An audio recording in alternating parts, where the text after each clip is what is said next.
Est-ce que vous êtes dans la joie ce matin? Mon thème de ce matin, c'est pour Valère et George Sella, quand il faut affronter les tempêtes. Non, c'est pas pour vous, c'est pas pour vous, c'est pas pour vous. Mais c'est vraiment le thème que j'ai eu à cœur il y a quelques temps et que je voulais vous partager ce matin. Je ne sais pas si vous êtes pareil que moi, mais en général, moi je ne suis pas très rassuré quand il y a des tempêtes. Lorsque je suis, vous savez, surtout la nuit, vous entendez le vent souffler, vous êtes là dans votre lit, vous dites qu'est-ce que je vais retrouver le lendemain matin? Est-ce qu'il y a peut-être une tuile qui va tomber aussi ou quelque chose qui va s'envoler? Et puis la première chose que je fais quand je me lève le matin, c'est je regarde si la toiture va bien, s'il n'y a pas de fuite quelque part. Je regarde s'il n'y a pas une bâche qui s'est envolée ou des choses qui sont tombées dans le jardin. Est-ce que vous êtes pareil que moi? Oui, hein, on est bien d'accord. Hein. Eh bien, il y a aussi des tempêtes comme ceci. Je vais vous montrer la vidéo. Une tempête c'était aux États-Unis. Une caméra de surveillance voilà, c'était tranquille. Ça souffle un peu dehors, tout doucement. Et puis, voilà, c'était dans une entreprise aux États-Unis. Je vais peut-être me pousser. Hein.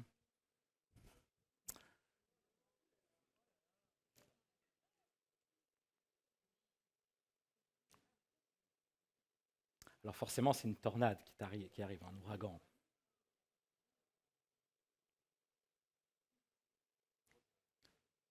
On voit très bien là. Hein.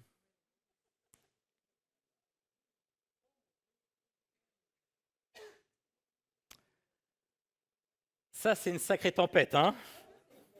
N'est-ce pas? Pour dépasser en plus une machine comme ça. Et ce matin, je vais vous parler de tempêtes. Il y a des tempêtes que nous avons vécues. Il y a des tempêtes que vous êtes en train peut-être de vivre. Il y a des tempêtes que nous allons peut-être vivre dans nos vies. Ça peut être la maladie qui peut nous toucher. Ça peut être aussi dans nos relations, dans des événements, mais aussi peut-être dans le péché aussi. Et particulièrement le péché, vous savez, ça commence toujours par une petite brise, par un petit vent. Ça arrive tout doucement. Et puis ça commence à s'installer, et puis ça commence à faire des dégâts. Et parfois on sort de cette tempête et on regarde nos cœurs, on regarde nos vies, et on voit les catastrophes que ça a amenées dans nos cœurs. On voit les catastrophes que ça peut amener dans notre famille. On voit les catastrophes que ça peut amener dans nos relations, dans notre situation. Et je me suis dit, mais comment faire? Comment y faire face? Quelles sont les solutions? Comment aller de l'avant quand on n'en peut plus?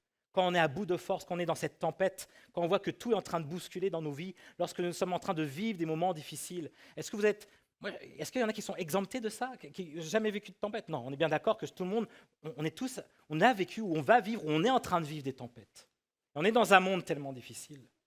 Comment y arriver? Comment aller au bout de nos forces alors que nos forces semblent s'épuiser? Et j'ai été vraiment interpellé ces temps-ci par parler d'un passage que Scott Willard a aussi parlé. Vous savez, les disciples ont vécu une situation similaire avec une vraie tempête. Un moment où ils essayaient d'aller de l'avant, ils ont tout donné. Et ils ont dit, mais il y a une similitude par rapport à nos tempêtes que nous vivons. Et nous allons regarder un même passage. On va regarder les 3 évangiles, parce que j'ai vraiment l'idée, cette image-là, il y a Matthieu, Marc et Jean, ils vont parler de la même chose, de la même situation. Matthieu va dire, aussitôt après, Jésus obligea les disciples à monter dans la barque et à le précéder sur l'autre rive pendant qu'il renverrait la foule. Quand il l'eut renvoyé, il monta sur la montagne pour prier à l'écart, et le soir venu, il était là seul. La barque se trouvait déjà au milieu du lac, battue par les vagues, car le vent était contraire. À la fin de la nuit, Jésus alla vers eux en marchant sur le lac. Quand les disciples le virent marcher sur le lac, ils furent affolés et dirent « C'est un fantôme !» Et dans leur frayeur, ils poussèrent des cris. Jésus leur dit aussitôt « Rassurez-vous, c'est moi, n'ayez pas peur. » Je passe le passage avec Pierre qui a marché sur l'eau. Au verset 32, ils montèrent dans la barque et le vent tomba. Marc va parler de la même situation. Il va dire, aussitôt après, il obligea ses disciples à monter dans la barque et à le précéder sur l'autre rive vers Bethsaïda, pendant que lui-même renverrait la foule. Quand il l'eut renvoyé, il s'en alla sur la montagne pour prier. Le soir venu, la barque était au milieu du lac et Jésus était seul à terre. Il vit qu'ils avaient beaucoup de peine à ramer, car le vent était contraire. Vers la fin de la nuit, il alla vers eux en marchant sur le lac, et il les voyait les dépasser. Quand ils les virent marcher sur le lac, ils crurent que c'était un fantôme et ils poussèrent des cris. Car ils le voyaient tous, et ils étaient affolés. Jésus leur parla aussitôt et leur dit, « Rassurez-vous, c'est moi, n'ayez pas peur. » Puis il monta près d'eux dans la barque, et le vent tomba. Ils étaient eux-mêmes extrêmement stupéfaits et étonnés. Et je termine par Jean. Jean va dire au chapitre 6, « Le soir venu, ses disciples descendirent au bord du lac. Ils montèrent dans une barque pour traverser le lac et se rendre à Capernaum. Il faisait déjà nuit, et Jésus ne les avait pas encore rejoints. Le vent soufflait avec violence et le lac était agité. Après avoir ramé environ 5 kilomètres, ils virent Jésus qui s'approchait sur l'eau et s'approchait de la barque, et ils eurent peur. Mais Jésus leur dit, « C'est moi, n'ayez pas peur. » Ils voulurent alors le prendre dans la barque, et aussitôt, celle-ci aborda à l'endroit où ils allaient. Alors, nous voyons trois disciples qui ont partagé un peu ce qu'ils ont vécu. Bon, il y avait Matthieu qui était dans la barque aussi. Il y avait Marc qui n'était pas là, mais c'était Pierre.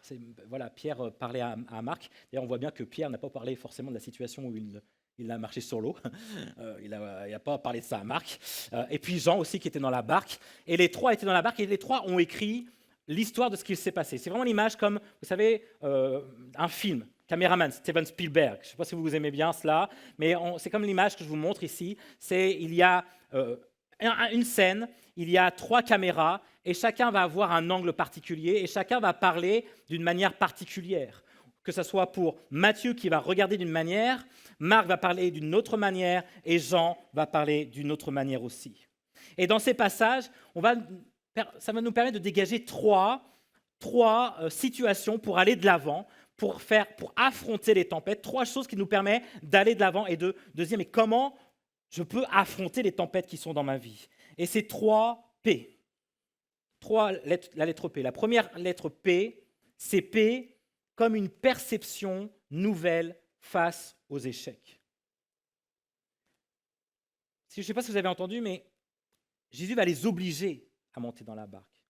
Et la barque était maintenue au milieu de la mer, et c'est la 2e fois que ça arrive. Et c'est la 2e fois qu'ils sont ballottés dans les vagues, car la Bible dit que le vent était contraire. C'était une violence inouïe. C'était une 2e tempête qu'ils vont vivre. Et la première, je vous donne juste un petit résumé, vous pouvez regarder aussi dans Matthieu 8, enfin dans d'autres passages, ils étaient dans la barque, mais cette fois-ci, ils étaient avec Jésus. Et Jésus dormait à l'intérieur. Et les disciples ont réveillé Jésus, et ils ont été traités par Jésus d'avoir peu de foi. Ils ont été un peu bousculés par Jésus parce qu'il dormait au fond de la barque. Et il dit, mais ça ne te fait rien que nous sommes en train de mourir? Et il est en train de réveiller Jésus. Et Jésus va leur dire, mais vous êtes des hommes de peu de foi. Et Jésus a calmé la tempête. Et cette fois-ci, ils revivent une tempête. Ils revivent une tempête dans le même lac. Et ils n'ont pas rebroussé chemin dans le sens du vent. Ils ont ramé contre le vent, malgré la tempête. Ils se sont certainement rappelés de leurs échecs et d'avoir été traités d'hommes de peu de foi. Et pour ça, ils se sont dit, non, non, là c'est une tempête, là, moi je vais l'affronter. Je vais ramer, je vais affronter la tempête. Et la première chose à noter par rapport à nos échecs, c'est que les échecs que tu es en train de vivre vont être un tremplin pour ton avenir. Je vais le redire. Les échecs que tu es en train de vivre ou que tu as vécu vont être un tremplin pour ton avenir. C'est à travers nos échecs que nous grandissons en Christ. Il ne faut pas voir l'échec comme un événement, un effet très négatif dans la vie d'une personne. Un échec n'est pas quelque chose qui nous paralyse, ce n'est pas quelque chose qui nous emprisonne, ce n'est pas quelque chose qui nous décourage, ce n'est pas quelque chose qui nous ôte le désir d'entreprendre de nouvelles choses. Et très souvent, parce que nous avons vécu des échecs, nous refusons les nouvelles choses. Nous refusons d'entrer dans des domaines, on se dit non, ça j'ai déjà vécu. Moi je sais comment ça s'est passé, je n'ai pas envie de revivre. Parce que ça m'a tellement fait mal, je n'ai pas envie de vivre cela. Et très souvent, nous préférons fuir lorsque nous sommes face à l'échec. Nous fuyons peut-être notre couple parce qu'on n'y arrive pas. Nous fuyons peut-être notre église parce qu'on a vécu des situations difficiles. Nous fuyons là où Dieu veut que l'on soit. Par exemple, dans Jonas qui a cherché à fuir. Nous fuyons peut-être parce que face à notre péché. à notre honte, où nous voulons nous cacher, comme Adam et Ève. Alors c'est à toi de choisir. Soit se dire, vous savez, ils ont ramé pendant des heures, et se dire, soit je vais ramer plutôt, je vais faire demi-tour, je vais ramener dans le sens du courant, du vent, et je vais rentrer là où Jésus nous a laissés, ou soit ramer à contre-courant et affronter la tempête. Et les disciples ont choisi d'affronter la tempête, peu importe l'énergie que cela pourrait produire. Ils ont ramé, ils ont ramé, ils ont ramé, ils ont ramé, parce qu'ils se sont dit, mais on a déjà vécu cette situation, et je ne vais pas être traité comme Jésus nous a dit d'être un homme de peu de foi. Qui a envie d'être traité d'homme de peu de foi ici? Non, on est bien d'accord. Les grands échecs, les plus grands échecs, font suite aux grandes victoires dans nos vies. À la question d'un journaliste, on a posé la question à Thomas Edison, qu'est-ce que cela fait d'avoir échoué 1390 fois avant de découvrir comment fabriquer l'ampoule électrique? Thomas Edison répondit, je n'ai pas échoué 1399 fois, j'ai simplement découvert 1399 manières de ne pas produire de la lumière dans une ampoule.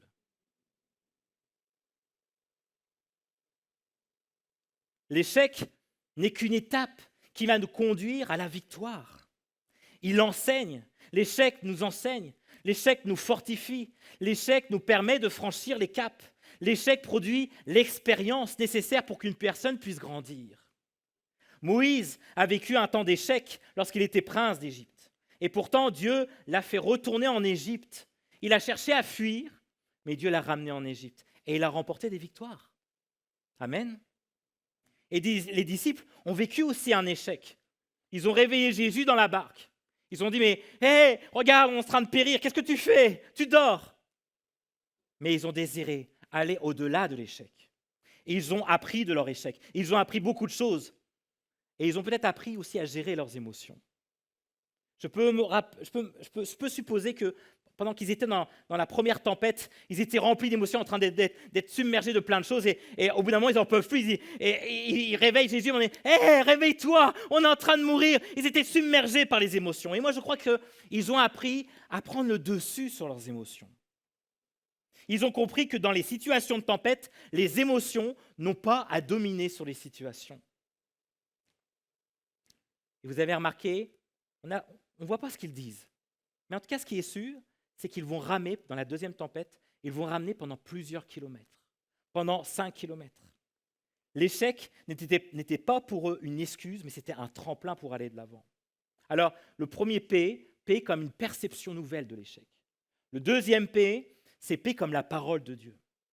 Et parce qu'à travers nos situations, Dieu nous apprend à vivre aussi la parole de Dieu. À travers les échecs que j'ai eus, à travers les claques, je me suis pris des claques, à travers les claques, eh bien Dieu m'a appris à être forgé dans la parole de Dieu, à grandir dans la parole de Dieu, à travers nos échecs. Et Dieu nous apprend aussi à être impacté de sa parole de Dieu. Il y a certains versets qui prennent véritablement vie dans nos cœurs à travers nos expériences.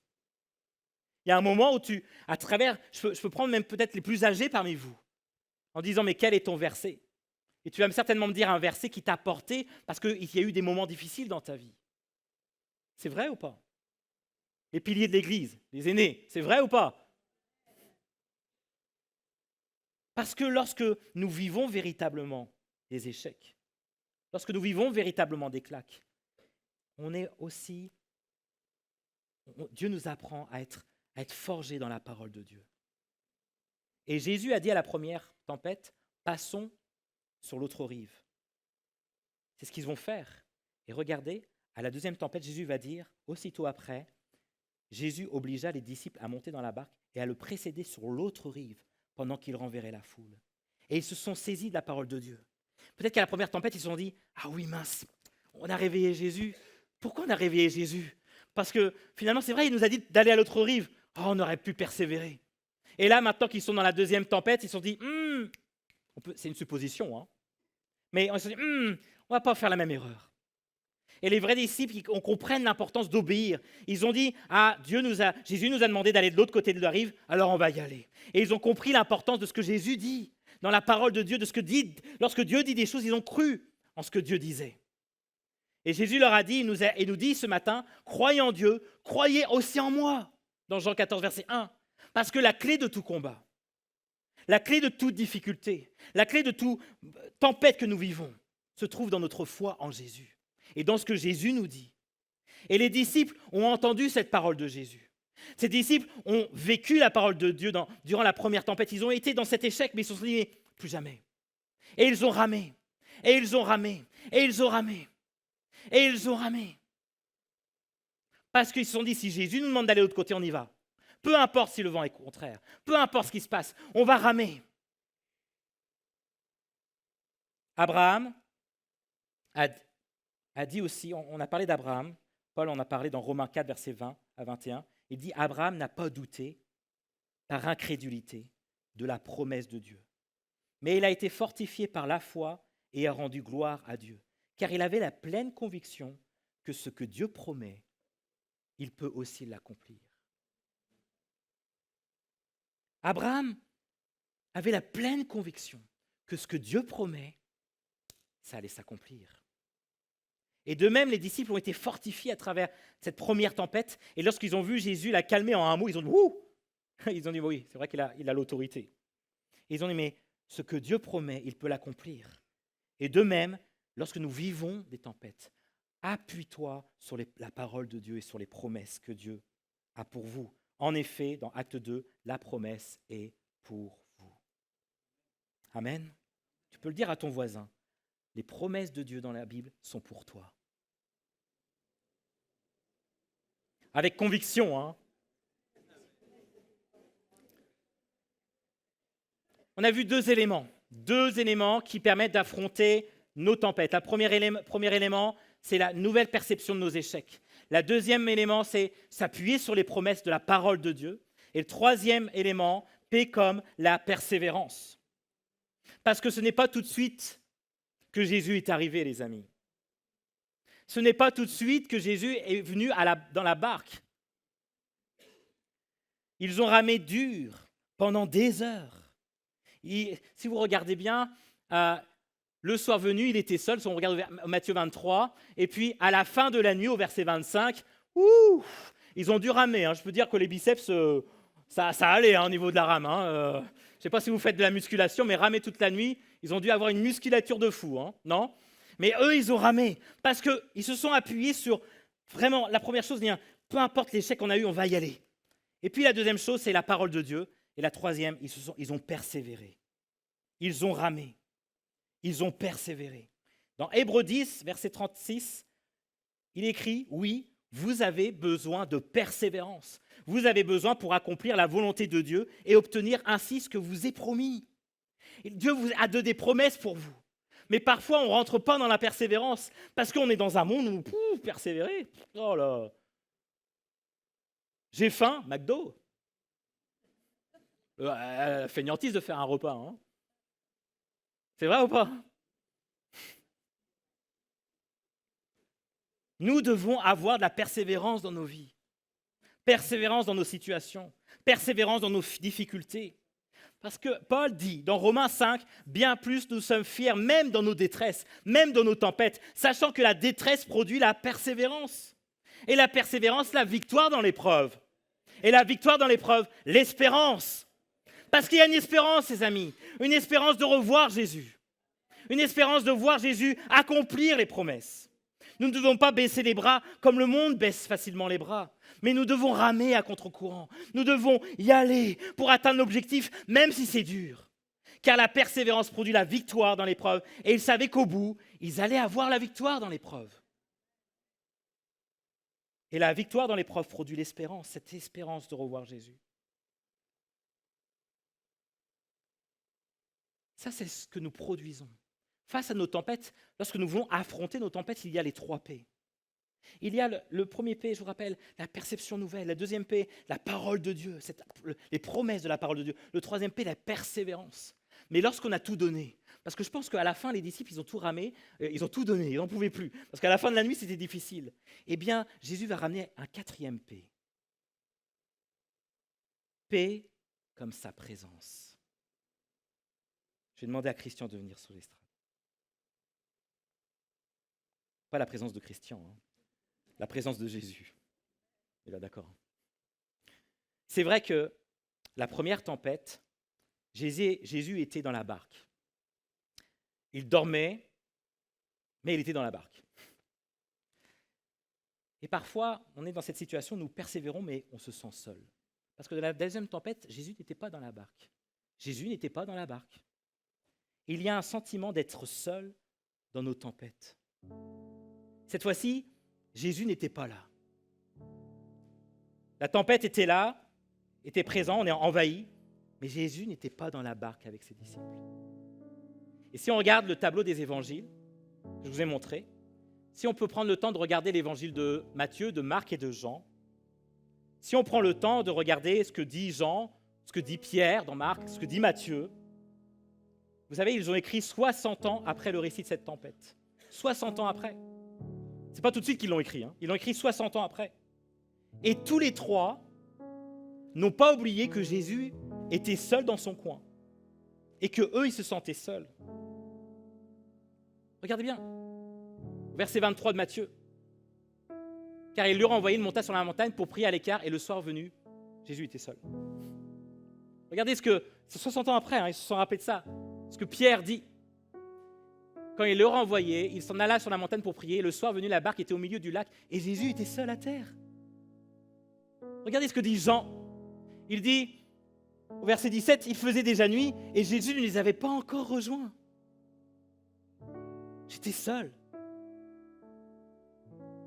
Je me sentais seul.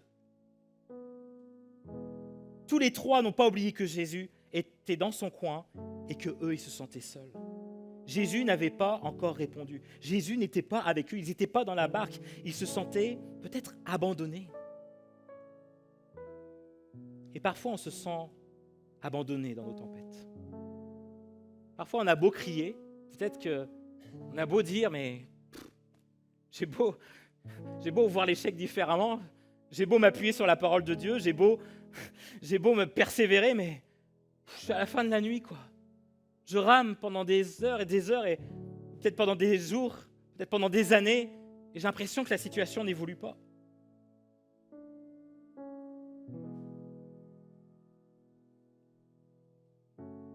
Et Jésus a toujours un œil sur toi. Marc 6, verset 48, Jésus, c'est Jésus qui parle, on parle de Jésus. Jésus vit qu'ils avaient beaucoup de peine à ramer, car le vent leur était contraire. Vers la fin de la nuit, il alla vers eux en marchant sur le lac. Il voulait les dépasser. Marc 6, 48 dit que Jésus a observé les disciples.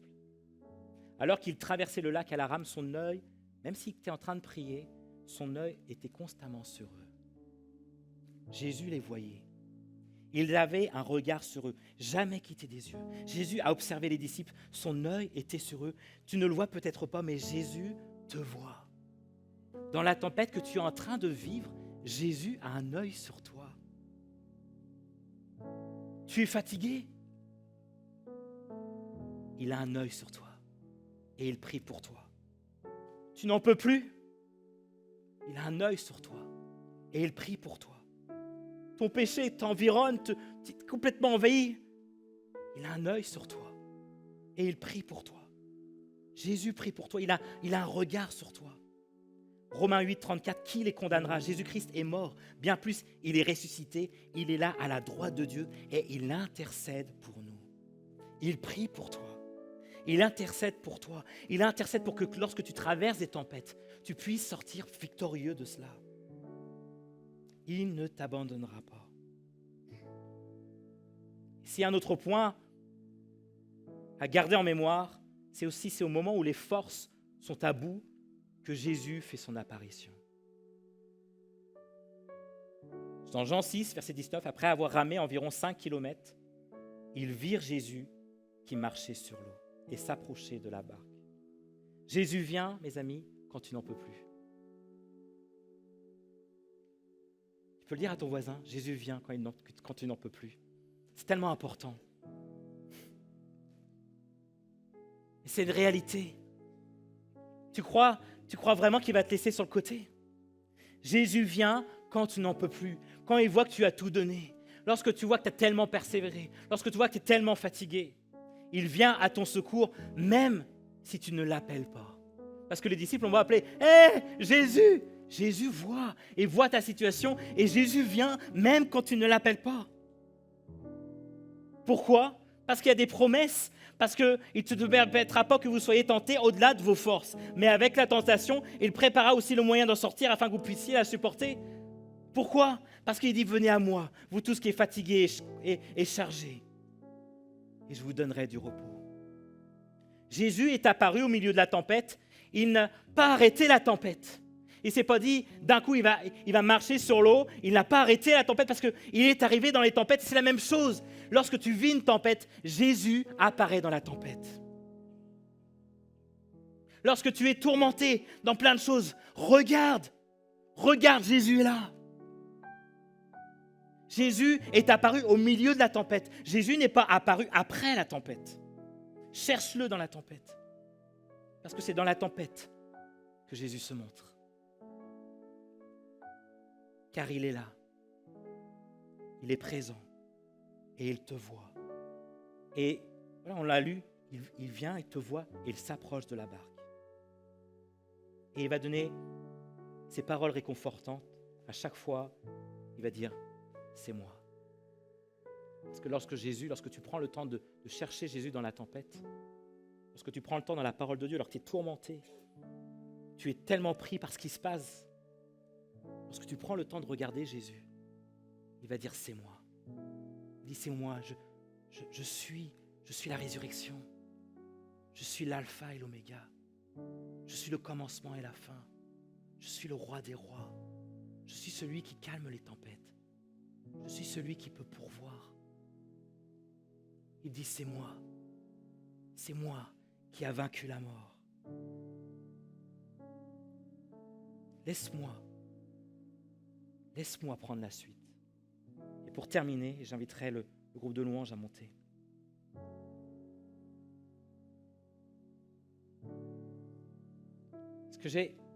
Pour terminer, j'ai été interpellé par ce passage au verset de Jean 6, verset 21. Il est écrit, ils voulurent alors le prendre dans la barque, lorsque Jésus est approché, et aussitôt celle-ci aborda à l'endroit où ils allaient. Vous n'avez pas noté quelque chose de particulier dans ce passage, non ? Je vais relire. Ils voulurent alors le prendre dans la barque, il prend Jésus dans la barque, et aussitôt celle-ci aborda à l'endroit où ils allaient. Ça veut dire que dès que Jésus rentre dans la barque, c'est marqué aussitôt, il est écrit aussitôt, ils se sont mis complètement à l'endroit où ils devaient être. Ils ont traversé d'une manière miraculeuse de l'autre côté, d'une manière incroyable, alors qu'ils ont ramé pendant toute la nuit. Ils ont fait que la moitié, 5 km, ils ont ramé. Mes amis, il fut inutile de ramer plus longtemps, car le Seigneur Jésus va les amener instantanément sur la terre ferme. Ce qu'ils ont pris toute la nuit pour faire la moitié du chemin, Jésus en un instant les a amenés au rivage. Ils ont travaillé dur, mais il manquait quelque chose. Et c'est quelque chose qui fait la différence dans sa présence. Parce que oui, on a beau avoir une perception nouvelle des échecs, on a beau persévérer, on a beau comprendre la parole de Dieu, mais il manque aussi la puissance que la présence de Dieu peut nous donner. Ils ont travaillé dur, ils ont ramé, mais il manquait la puissance et la présence divine. Ils ont entendu la parole de Dieu, ils ont vécu la parole de Dieu, et maintenant ils vont vivre la puissance de la parole de Dieu. Et d'un instant, ils ont été mis à l'autre rivage. Tout ça pour te dire que tu dois laisser aussi le surnaturel agir dans ta vie. Nous ne sommes pas une religion comme une autre. Nous sommes dans un moment où nous vivons aussi du surnaturel. Et nous oublions ça. Nous venons le dimanche matin, le mardi soir, et nous oublions que Dieu peut faire des choses extraordinaires en un seul moment. Il le dit d'ailleurs, voici les signes qui accompagneront ceux qui auront cru. Il y a du miracle aussi dans ta vie que tu peux vivre. Il y a du miracle que tu peux vivre dans ta vie.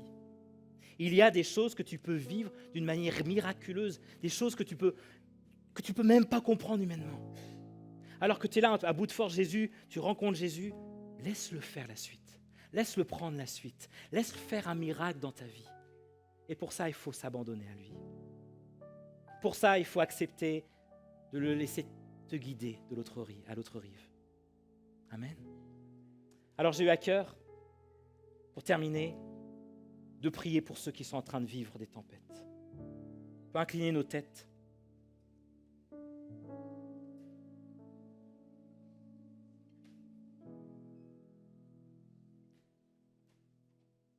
Et je pense vraiment que si tu es en train de vivre quelque chose de difficile, peut-être un péché aussi dans ta vie, quelque chose qui est peut-être... Tu es en plein milieu d'une tempête, et ce que je ressens ce matin. Tu es en train de vivre des moments difficiles, et tu es comme perdu. Tu ne sais pas comment faire. Je t'invite juste là où tu es à te lever. Comme si, non, Seigneur, mais moi j'en ai marre. En disant, Seigneur, j'ai besoin que tu fasses la différence dans ma vie. Peut-être que c'est aussi une maladie que tu es en train de passer. Peut-être que c'est une situation dans ton couple, dans les relations. Tu es comme épuisé. Parce que tu as beau persévérer, mais tu n'y arrives pas. Prenons un temps. Laisse Saint-Esprit faire une œuvre dans ton cœur.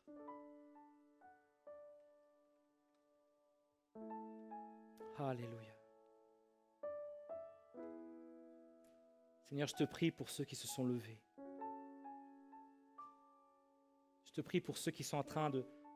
Toi, que leur tempête, c'est tellement comme cet ouragan qu'on a vu au début de culte, au début de message. Ce moment difficile où on est comme tourmenté, où on n'en peut plus, on est comme dévasté. Seigneur, je te prie de te manifester dans leur tempête, de te montrer à eux. Jésus, viens toucher leur vie. Et peut-être fais du surnaturel dans leur situation. Tu es le Dieu de miracles. Tu es le Dieu de miracles. Et vraiment, nous voulons une protection particulière, que l'Église puisse prier avec moi. Prier pour ces gens qui sont levés, en disant, mais voilà, Seigneur, pose ta main sur eux. Protège-les. Garde-les. Alléluia. Touche-les, Père. Au nom de Jésus. Amen.